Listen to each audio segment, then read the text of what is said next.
이제 9장 말씀을 보게 되는데 탈무드에 보면 이런 말이 있어요.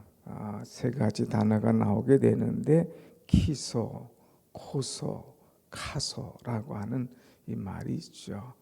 키소라고 하는 것은 그 사람에게 돈을 한번 줘봐라. 그 돈을 어떻게 사용하는가.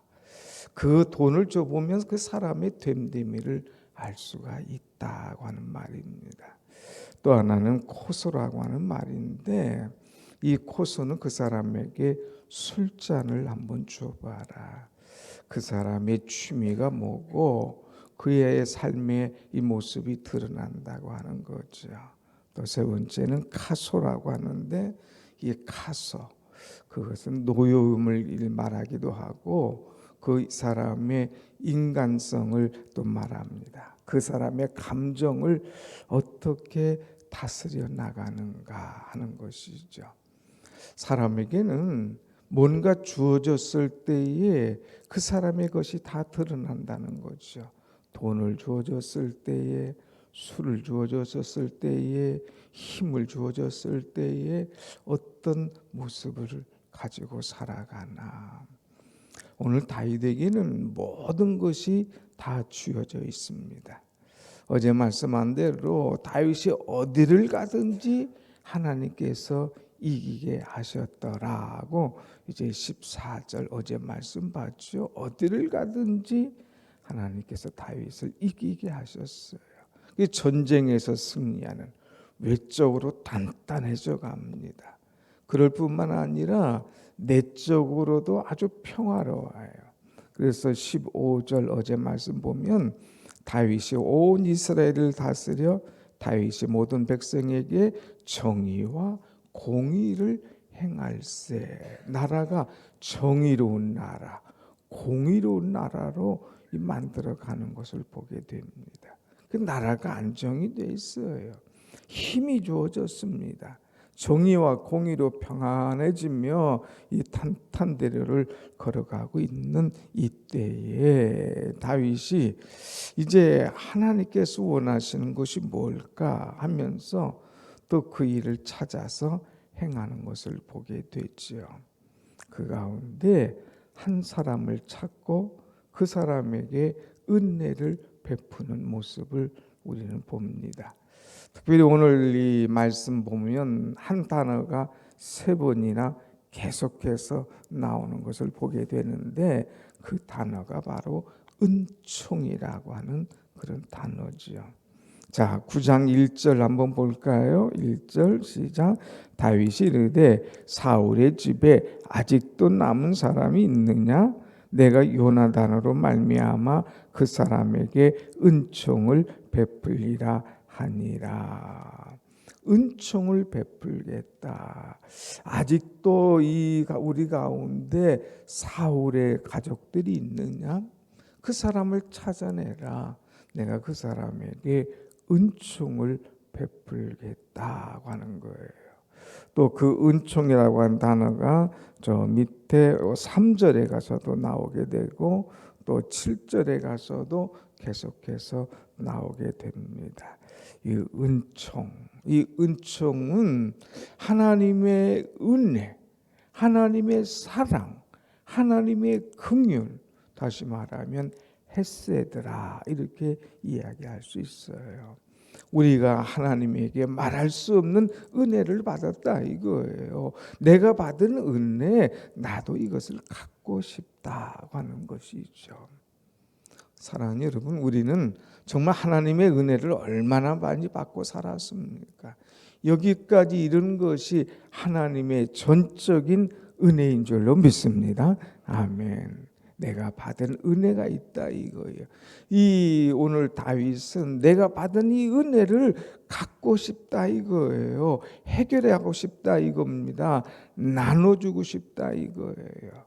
그래서 사람을 찾았습니다.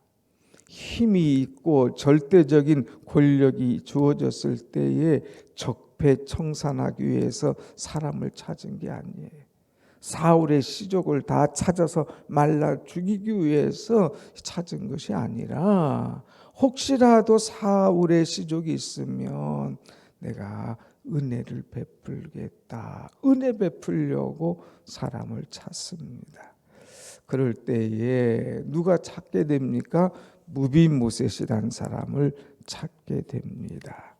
무비모셋에 있습니다. 그럴 때에 왕이 얘기하죠. 다시 3절에 가서 왕이 이르되 사울의 집에 아직도 남은 사람이 없느냐? 내가 그 사람에게 하나님의 은총을 베풀고자 하노라 하니 시바가 왕께 아뢰되 요나단의 아들 하나가 있는데 다리 저는 자입니다. 이제 이스보셋 그 아브넬 그 난에 피하여 막 도망가다가 떨어뜨렸어요. 그래서 아이가 다리를 절게 됐는데 그 아이 숨어서 키운 아이.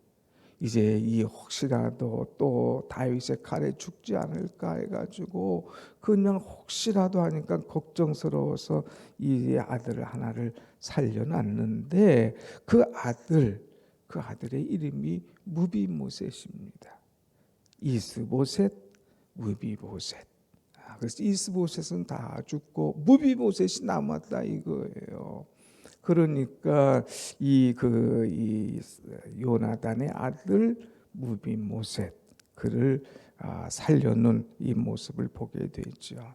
그랬을 때 다윗이 그를 찾아와라. 내가 그에게 은총을 베풀 것이다. 그런데 여러분 앞에서의 은총은 이제 내가 그 사람에게 은총을 베풀리라 9장 1절에 말했는데 3절에 가서는 뭐라고 말하냐? 내가 그 사람에게 하나님의 은총을 베풀고자 하노라 그랬어요.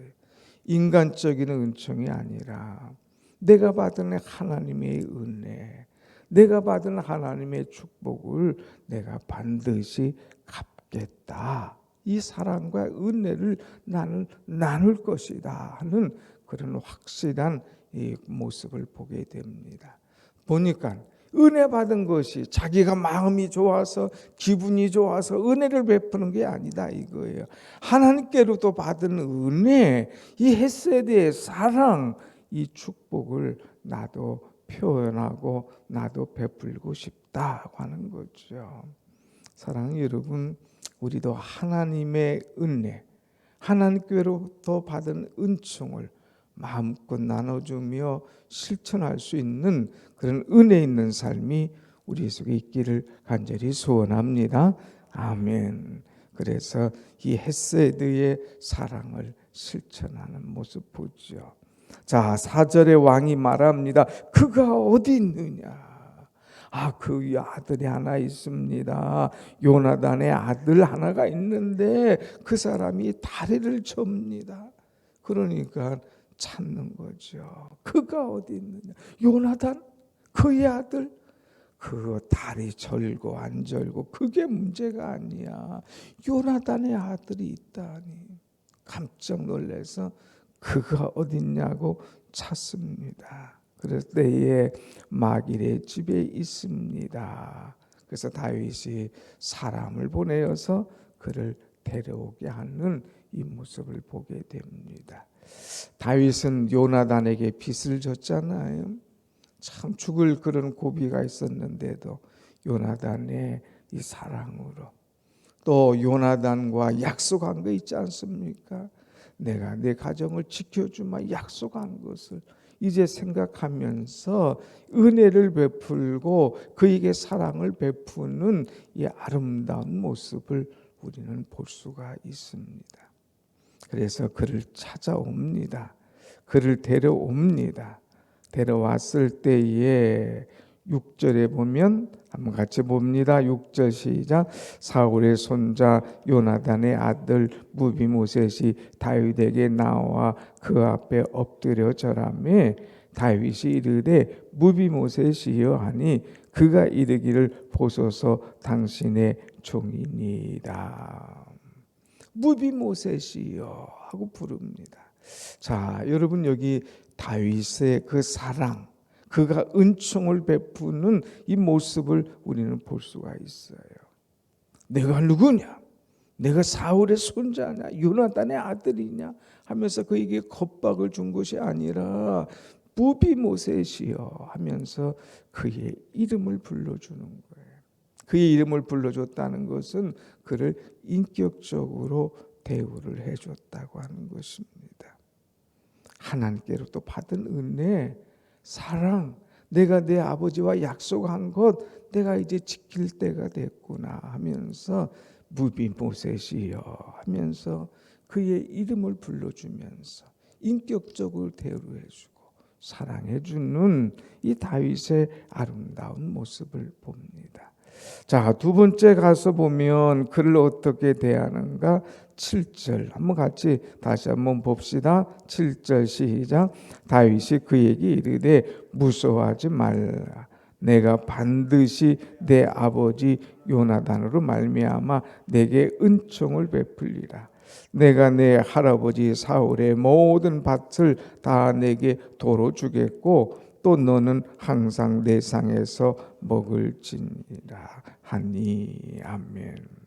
자, 처음에는 인격적으로 무비모셋이여 내가 살아있단 말이냐, 무비모셋이여 하면서 인격적이게 대해주고요. 두 번째는 그가 지금 무서워 떨지 않겠습니까? 왕이 갑자기 왜 나를 불러? 왜 나를 불러서 지금 어떻게 하겠다는 거야? 그야말로 적폐청산하기 위해서 이제 이 사울 왕가의 시족을 다 말리기 위해서 나를 찾나? 두려워하지 않겠어요? 그럴 때에 왕이 그의 마음을 알고 두려워하지 마라. 그에게 평안함을 주는 모습을 봅니다. 두려워하지 마라. 그에게 평안하라는 메시지죠. 세 번째는 내가 반드시 내 아버지 요나단으로 말미암아 내게 은총을 베풀리라. 내가 반드시 내 아버지 요나단으로 말미암아. 이것은 뭐예요? 요나단과의 약속을 내가 반드시 지키겠다. 내 아버지와 내가 한 약속이 있어. 내가 그 약속 지켜줄 거야 하는 거예요. 자, 약속을 지켜줍니다. 더 나가서 내게 은총을 베풀리라. 내가 내 할아버지 사울의 모든 밭을 다 내게 도로 주겠고 내 할아버지의 모든 밭, 모든 재물을, 모든 이제 권위를 너에게 다 줄 거야. 더 이상 숨어 살지 마. 그러면서 그에게 물권을 다시 다 회복시켜주는 그런 모습을 보게 되죠. 왕이지만 왕씨족이지만 다 잃어버렸지 않습니까? 숨어 살지 않습니까? 숨지 마. 당당하게 나와. 내가 너를 이제 내 할아버지의 모든 재산 다시 주마 그랬어요. 또 더 나가서 마지막으로 너는 항상 내 상에서 먹을지니라. 너는 항상 내 상에서 떡을 먹을지니라 하면서 그에게 마음의 평안함을 주고 또 물질의 회복을 주고 왕권의 권위를 주고 또 다윗과 함께 먹을 수 있도록 왕족의 그 모든 것들을 보호해 주는 그런 넓은 마음, 이 관용의 마음을 그대로 보여주고 있는 것을 우리는 볼 수가 있습니다. 받았다 이거예요. 하나님의 은혜와 사랑을 받았다 이거예요. 나도 그 은혜를 이제 너에게 나누고 싶다 이겁니다. 사람들은 이제 참 급할 때하고 또 나중에 취했을 때하고는 달라요. 또 여기 우리가 보통 사람은 은혜는 이제 뭐 물의 색이나 원수는 돌의 색인다 얘기하죠. 사울 원수 같은 존재 아니었어요. 그런데 그거 다 옛날 거 잊어버리고 어떻게 내가 은혜 베풀 것인가, 어떻게 내가 사랑을 베풀 것인가, 그거 생각하면서 그거 찾아서 그 마음을 쏟는 이 아름다운 모습을 보게 됩니다. 오늘 여러분 우리도 하나님께로부터 은총받은 사람입니다. 은혜 받은 사람이에요. 어떻게든지 할 수 있으면 우리도 이 은혜 받은 사람답게 은혜를 나누고 관용을 베풀면서 하나님의 사랑을 실천해 나갈 수 있는 그 가운데 한 가지 이 무비모셋을 찾아서 인격적인 대우를 해주고 과거의 아픔을 회복시켜주고 물질을 다시 그에게 다 도로내어주고 항상 내 상에서 떡을 먹을지니라 하면서 자유와 평안함을 주는 그런 아름다운 모습을 우리는 볼 수가 있습니다. 오늘 우리는 받았습니다. 이 은혜를 받았습니다. 하나님의 이 축복을 받았습니다. 이 사랑을 받았습니다. 오늘 여러분 이 받은 은혜 우리도 하나라도 실천하면서 나눠주면서 관용하면서 베풀면서 헤세드 하나님의 사랑을 오늘도 함께 이뤄나가는 복된 은혜의 한날이 되시기를 간절히 축원합니다. 아멘. 기도하겠습니다.